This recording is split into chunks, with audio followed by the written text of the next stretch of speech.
Welcome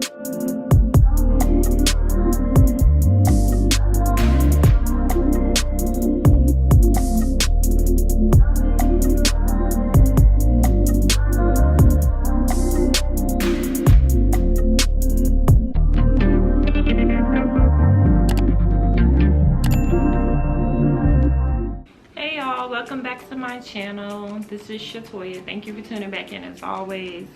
So today's video, I'm gonna be talking to you guys about first-time moms. This is strictly off the top of my head. I haven't written anything down. I should have to do this video, but it was kind of like a last-minute video, and I wanted to put it up to help some moms that are out there. So this is my first child. I had him on September 28th, so he's a little over a month now. And a lot of things to expect as a first-time mom. First and foremost, I'm gonna say lack of sleep. You're definitely gonna be probably sleep deprived for a while. Things that could probably help with that is if you do have your partner involved, letting them try to like help you more and take turns. I had a big issue with that at the beginning of, well, I still do have an issue with him helping a lot. As moms, and I guess sometimes mother instinct come in and we just want to do everything, and it can tire you out, or you feel like if you're not doing it right, then if you're not doing it, then nobody else is going to be doing it right. So I still struggle with that, and I'm trying now to allow him to help more. He's also very understanding, and he understands where I'm coming from. So having a partner that understands and don't get frustrated with you or make you feel like you're pushing them away, all of that matters, and it's helpful as well. So lack of sleep, just allowing help. You gotta allow help if you have it. If you don't have it, you know, we're super moms, we're gonna do it regardless. We're gonna make it happen. So, you know, don't feel bad if you don't have help. You know, pray about it. You know, if you believe in God, pray about it. Any little time that he goes to sleep, you should go to sleep. I have a hard time with that myself. So a lot of the advice I'm giving, I'm still learning and I'm still trying to follow it, but I know for a fact if I do, it will help me. It will help out a lot of first-time moms. Definitely, whenever he's sleeping, definitely get you some rest. He or she, when they're sleeping, get you some rest. Then you're gonna be taking 2 to 3 hour naps all the time, even through the night. All that, you getting 6 to 8 hours of sleep is done for now. At least for the first couple of months, it's gonna be done for. And it's easy to fall into depression as well, I would say, because you're sleepy, you're tired, and I can just imagine if you're doing it by yourself and you don't have that support system, it's easy to fall into that depression state to where you feel like you just can't do it anymore. But I do just want to say, I hope no one that is watching this video is going through that, because I don't wish that on anyone. But if you are, just please pray, don't give up. Just know that the time frame of them being little, of course you're not going to have much time for yourself, much sleep. You're not going to feel like yourself, but it will pass and it will get better. Just stay positive. At the very beginning of after I gave birth, I had the baby blues very bad. And baby blues is where you sometimes may cry, you may be sad for a short period of time. It's normally within your first 2 weeks of you after giving birth. And I had baby blues bad. Like, I called my mom, I was like just crying. I didn't know why I was crying. I was just crying like non-stop for like 4 or 5 days straight. Probably like a week straight I was crying. And you know, she spoke positivity into me. You know, I wasn't sad. I don't know, I'm still confused on that, but I wasn't too much like depressed. I was so obsessed with my baby. I wanted to hold him a lot. That was the only thing that that comforted me. Like, I felt more comfort when I was holding him. He had a little episode where when he lay down sometimes, or after he would choke really bad and then like have a hard time breathing. Anytime that happened, I was very emotional. I didn't like to see him like that. I was very sensitive to every little thing. If someone didn't hold him right, I was sensitive to that, like, you know. So if that happens to you, it is normal, and it passes by, you know. Like, it may not pass by right then and there. You may have postpartum depression. You may actually have postpartum depression. Past 2 weeks is called postpartum depression, so a lot of people get that confused. The first 2 weeks is called baby blues, and that's just the early stages of it, but it should subside after, like, it shouldn't last more than 2 weeks. If so, then that means you have postpartum depression, and definitely talk to your doctor about that. So I go see my doctor next week, so I will let her know that I did experience the baby blues, just so she can know.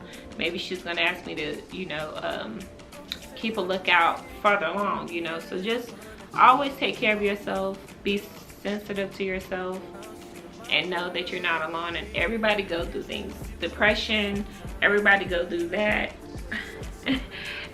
You know, and don't be ashamed to talk about it. Don't be ashamed to say that you're going through it. Don't be ashamed to talk to someone who you love if you don't want to talk about it openly, you know.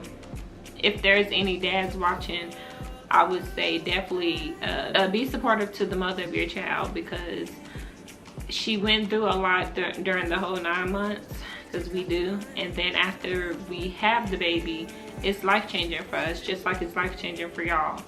And it's just more in depth for us because we had him. We're experiencing something deeper, and you know, it's sometimes it can just get overwhelming for a person. So being supportive and being there for the mother of your child is going to be helpful for her. She'll recover better. She hopefully won't go off into postpartum depression too far, you know. Maybe it only stop at baby blues if you're supportive enough, you know. Sometimes you can be supportive, you can be very supportive, and they still go into depression, you know. So it just depends. But I will say, listening to them, not trying to start an argument over small little things because you feel like she's not allowing you to help.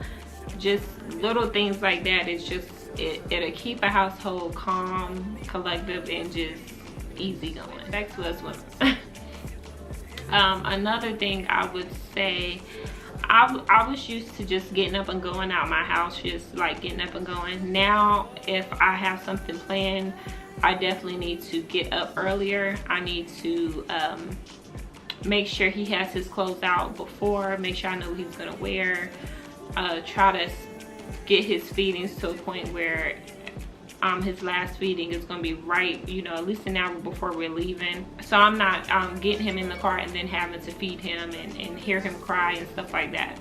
So that's something that I learned, just trying to do that. Even if that means I have to get up 2 hours early before I needed to, it is what it is, you know. That's just part of sacrificing and being a mom. Oh, another thing I'm having issues dreading going back to work. I go back the end of this month. I extended it out to 8 weeks instead of just doing 6 weeks. We are allowed to get up to 12 weeks, but I don't want to take that long because I know I'm gonna have to get it over with one way or another.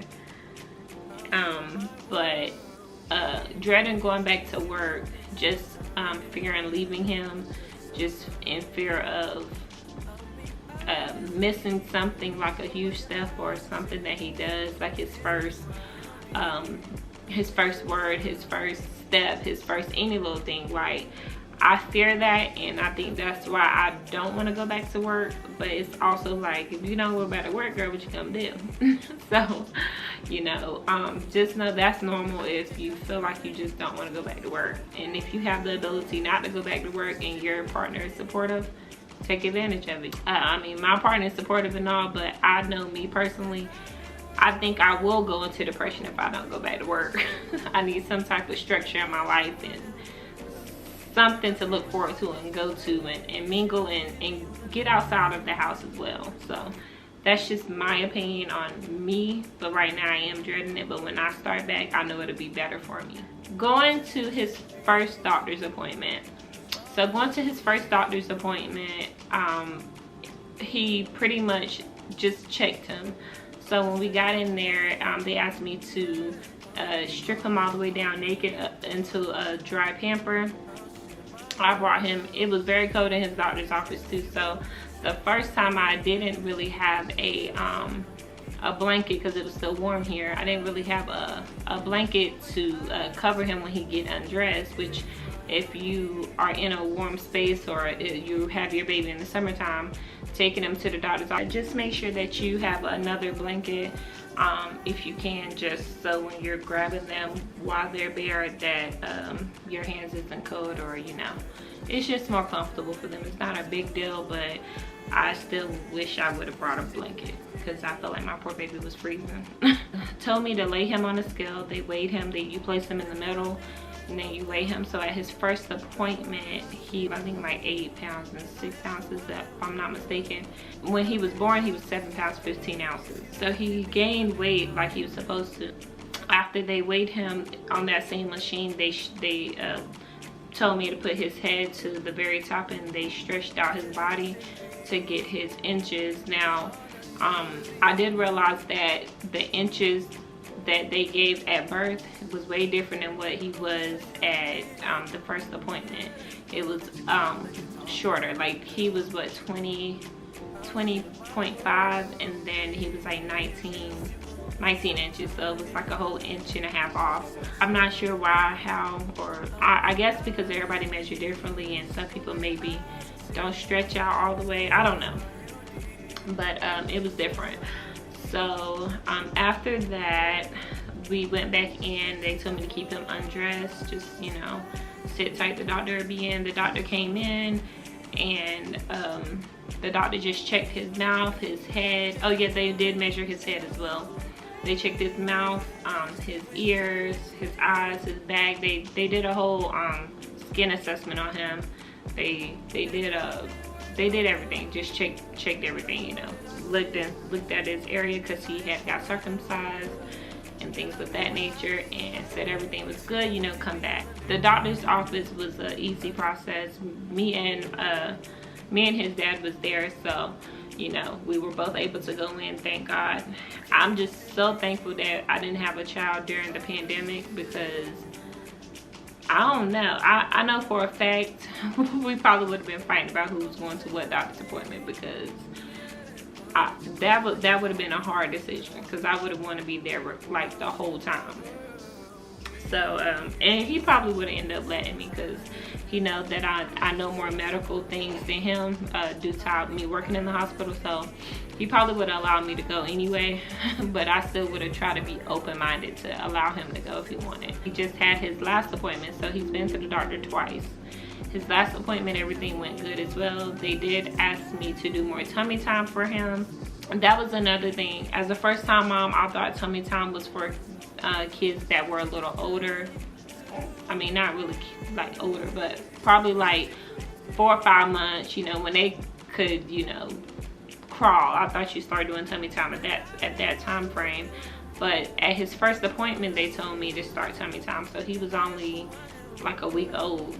So he was barely a week old. So I guess you do start tummy time early, supervised tummy time. And you know, that just prevents their head from becoming flat and stuff of that nature. So he did tell me my second appointment he did need to do tummy time a little bit more, and that's me, because he really don't like tummy time, and as soon as he starts like acting like he don't like it, I pick him up and just, you know, I had to be more hard on him this week, y'all. So tummy time early, if you first time moms don't know. I've seen some things as far as how was the delivery process. I don't know if I want to do a whole nother video about that. I may. If y'all do want to, just let me know, comment below. But I will say that I had a really, really great experience. If you look at my birth vlog, which is the video before this one, the nurse that I had before the doctor came in, she was awesome. Like, she really made me comfortable. She listened to me. She kept checking on me. She was messing with my medicine. Like, they had me on like Pitocin and stuff, because I did get induced. I got induced the day before. So the next morning I was starting to, you know, get to that point. All the nurses I had was good from the night shift up until that morning. I have no complaints about anything. Like my doctor, I've been going to her since 2015 when I first moved here, and I never have an issue with her. It was a good experience, honestly. I don't know how I was so okay and not so nervous during the process. Maybe because I was so ready to get it over with. But it wasn't terrible. I didn't have a bad experience, and I'm so thankful for that. And I thank God that everything went great. That he came out good, that I didn't have any issues. I had a tear, but it wasn't nothing to need stitch. I don't have anything negative to say, so if y'all do want that video, then let me know. I don't mind. Just put some questions down. If you follow me on Instagram or Facebook, let me know. Send me questions there. I will definitely do a video if you want it. So I don't mind talking about it. But yeah, guys, that's pretty much it. I don't want to make this video too long, but if y'all have any questions, first time moms, just moms that are thinking about, you know, getting pregnant later on or whatever the case may be, I don't care. If you have any questions or comments or concerns, don't be afraid to leave a comment. Don't be afraid to leave a question. Please like this video and subscribe to my channel, and thank you for watching as always.